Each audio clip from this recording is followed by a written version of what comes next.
I'm Sarah, a 28-year-old company employee. I've been working in sales since joining the company, but recently I transferred to the HR department. Now I work under a seasoned male boss handling recruitment. I've come to realize that recruiting people is truly challenging. No matter how many tests or interviews we conduct, it's difficult to see through a person's nature, and we can't really know if someone is truly a good fit until we actually work with them. However, my boss, having a long career, is adept at discerning people. In fact, he hasn't reportedly made any hiring mistakes in recent years, and the individuals he selects seem to thrive and contribute significantly to the company's success. But, about a year after I joined the HR department, something shocking happened that even seasoned HR professionals like my boss had never encountered before. One job applicant who came for an interview made incredibly offensive remarks. Interestingly, this applicant was likely a student from T University, which is renowned as one of the most prestigious and well-known universities in the United States. I worked for a small-scale company where about half of the employees were high school graduates and the other half were college graduates. Therefore, I never expected someone from T University to apply, and I eagerly awaited the interview day to see what kind of student they would be. However, while I was excited, I also felt a bit intimidated by their prestigious academic background, and honestly, I was anxious. The news of a job applicant from T University stirred up a buzz within the company. Yet, my boss remained calm and composed as always. He didn't show any particular excitement or anxiety, and he was calmly preparing for the interview. Watching my boss behave like that, I truly respected him even more. On the day of the interview, George from T University arrived at the company, and as I had imagined, he looked like a capable young man. He had a good posture, had a nice smile and dressed smartly in a suit. As the interview began, he answered every question clearly without hesitation. He occasionally showed thoughtful gestures, but he never became nervous or spoke in a quiet voice, and remained confident throughout the interview.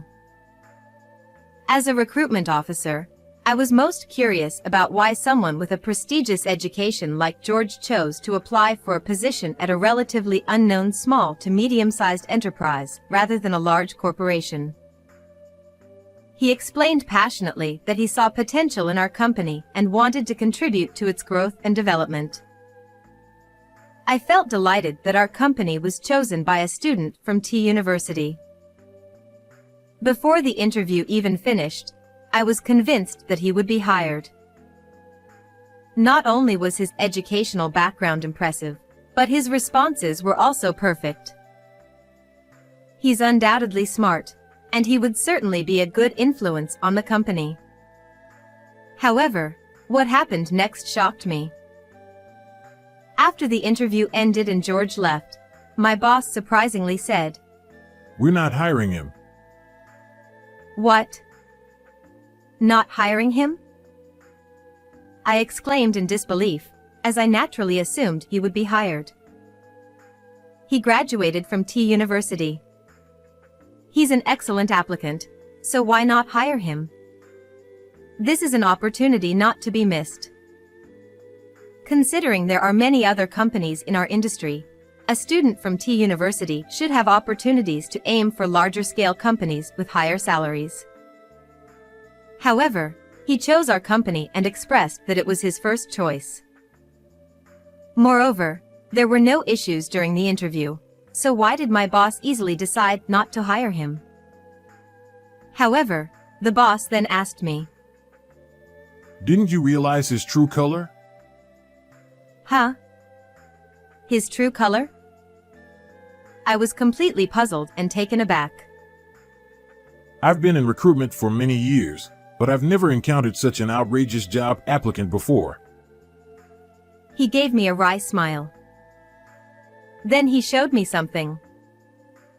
It was George's resume.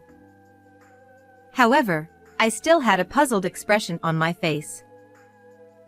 His resume was meticulously written in neat handwriting, detailing his educational background up to entering T University. It included qualifications, skills, and a motivation for applying for this job, all filled out impeccably. Therefore, I couldn't understand at all what the issue with his resume could possibly be. However, he said, It's not about what's written. It's the photo. Then I finally realized. George, who came for the interview and who in the resume's photo clearly had different hairstyles. In the photo, his hair was neatly cut short, but when we interviewed him, it was slightly longer, reaching down to his ears. Still, I couldn't quite understand my boss's decision. Certainly, I had noticed his slightly longer hair when I first saw him, but I didn't think it was something so unsightly as to reject him. However, when I later heard the reason for his rejection from my boss, I was on the verge of screaming in disbelief. And I came to realize that I still lacked the ability to judge people. The truth is, he had a shocking secret. Throughout the interview, I thought I was observing him closely. Yet, I completely failed to notice anything, and as someone responsible for hiring, I feel ashamed. Feeling disappointed, I notified him of the rejection via email. However, I quickly switched gears and prepared for the next candidate's interview. Fortunately, there were many other job seekers who expressed interest in joining our company. So I decided to forget about George and refocus on hiring a good candidate next time. Little did I or my boss anticipate the unbelievable chaos that awaited us afterward. A few days after George's interview, when I just left the company for an errand, a young man suddenly called out to me near the entrance. I turned around in surprise, only to find that it was George himself. I felt I had to say something, but I was at a loss for words and started to feel flustered. It was because I was feeling awkward as I had just informed him that we rejected him, and I never expected to see him again.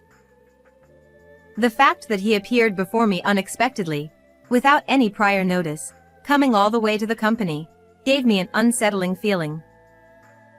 What should I do? Just greet him briefly and leave? As I was thinking like that, he spoke up. I need to talk to you, the recruitment managers. Judging from his expression, it was obvious he was angry. Surely, he had something to say about his recent interview. As expected, he said, I'm not satisfied with being rejected in the interview. Furthermore, George confronted me. I can't believe you would reject someone like me with a high academic background and outstanding qualifications. I want to know the reason for my rejection.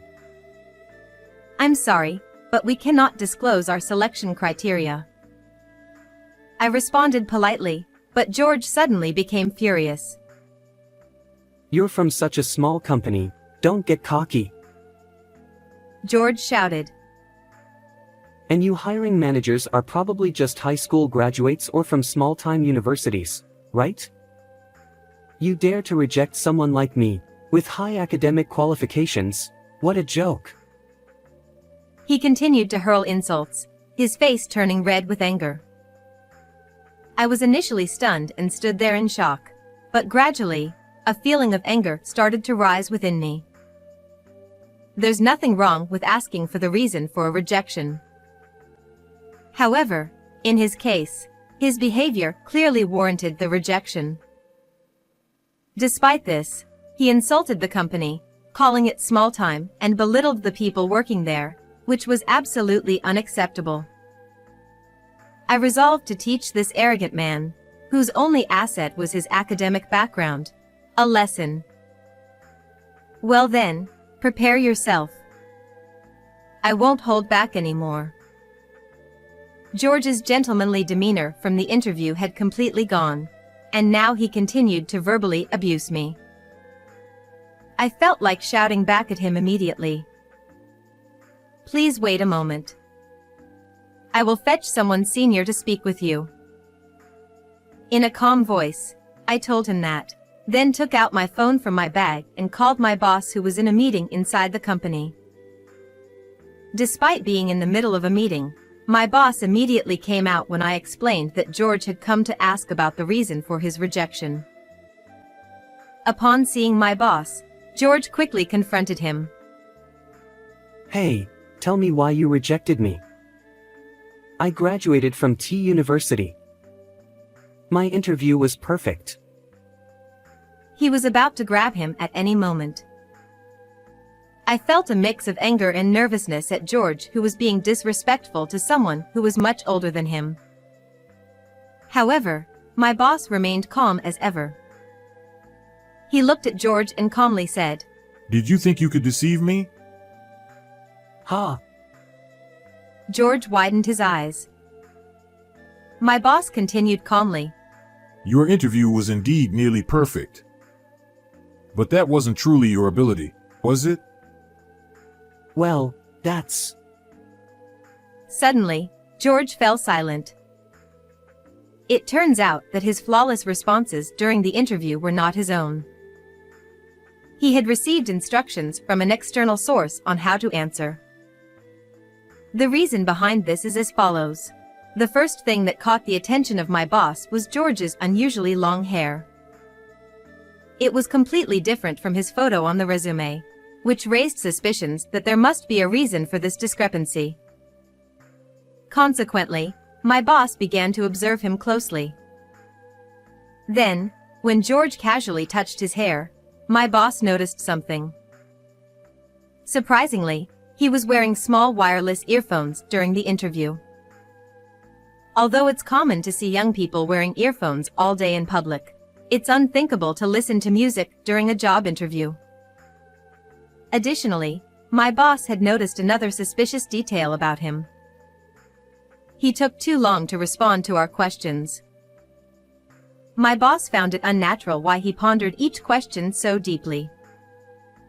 To me, it looked like he was earnestly searching for words. Upon noticing the earphone, my boss watched him more carefully and found that he had a smartphone in his suit pocket. Normally, during an interview, a smartphone should be kept in a bag, not in a pocket. This confirmed my boss's suspicions.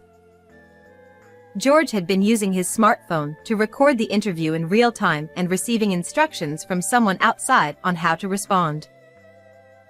I couldn't have imagined that someone who seemed so capable would resort to such tactics. However, my boss had already seen through his deception early on. Certainly, looking back, his behavior during the interview was a bit unnatural. But he must have been confident he wouldn't get caught. He tried to pass the interview, which is the serious process of assessing suitable candidates for the company, by using an underhanded way. Realizing that my boss had seen through everything, George turned pale and trembled. My boss confronted him sternly. "Why did someone as talented as you, a graduate of T University, decide to cheat?" Is there any proof that I cheated? He shouted, trembling. It seemed he still wasn't going to admit his wrongdoing, but he had no grounds left to act superior. I showed him the screen of my phone and said, "I don't need any evidence when you're practically admitting it yourself." What? He froze again.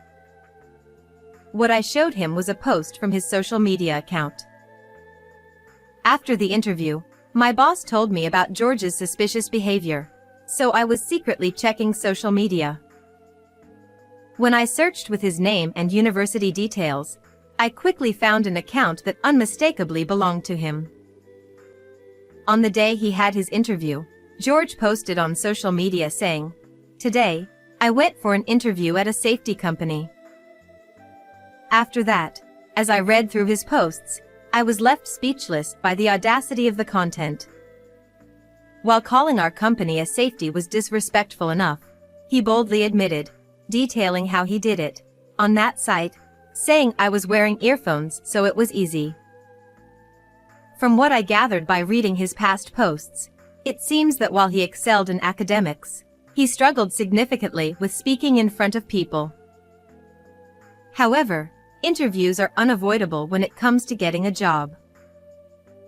Then, instead of making an effort to overcome his weakness himself, he came up with the idea of paying a friend who was good at interviews to give him real-time instructions. His friend likely took it casually, like a part-time job. He tried to pass the interview by some sort of impersonation. Moreover, he specifically mentioned our company's name and slandered, saying things like, "It's a mediocre company, but I applied as a safety, and the interviewer looked dumb," and so on. In his past posts, there were numerous offensive remarks that called into question his character, revealing that he has a rather despicable nature. He likely posted about his cheating as if it were a heroic tale.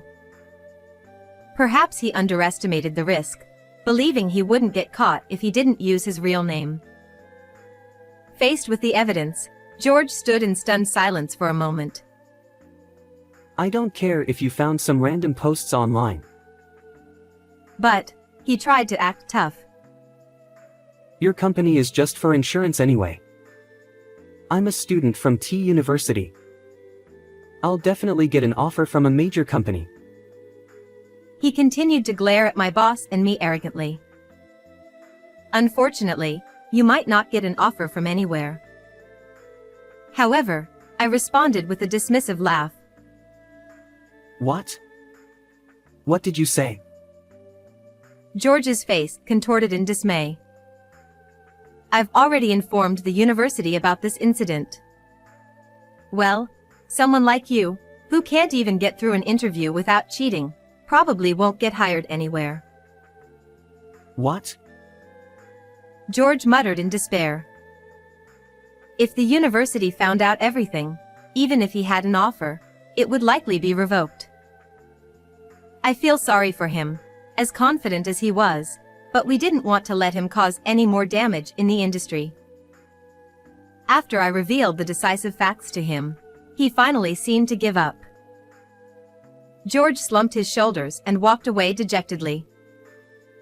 Afterwards, I heard George was reportedly rejected by the major company he applied to as his first choice, as well as by several other companies. Our informing his university about his misconduct likely played a role, but I believe that other companies' HR departments also checked his posts on social media. No matter how impressive one's academic credentials are, if their character is severely lacking, no company would want to hire them. As a result, George, having become a job seeker again after these events, seems to have started looking for part-time jobs just to get by. Because he had relied on cheating all this time and had never properly attended interviews, he couldn't even pass job interviews for part-time work. Consequently, it seems he has become a highly educated jobless man, having a miserable life. Meanwhile, his friend who assisted him in cheating also faced consequences. Although this friend had already secured a job offer at a certain company, the impersonation was uncovered, leading to the offer being rescinded. I heard he was now reluctantly working part-time to make ends meet. Both of them brought this upon themselves, but they are still young and presumably talented. I hope they reflect deeply on their actions and bounce back from this experience. And as for me, I got manipulated by a really dishonest job applicant this time. But afterward, I was able to successfully hire a student who demonstrated both excellent skills and character. It's truly rewarding to see the employees I've hired thriving in their roles. While it might take some time for me to develop the ability to assess people like my boss does, I'm determined to continue giving my best in this fulfilling job.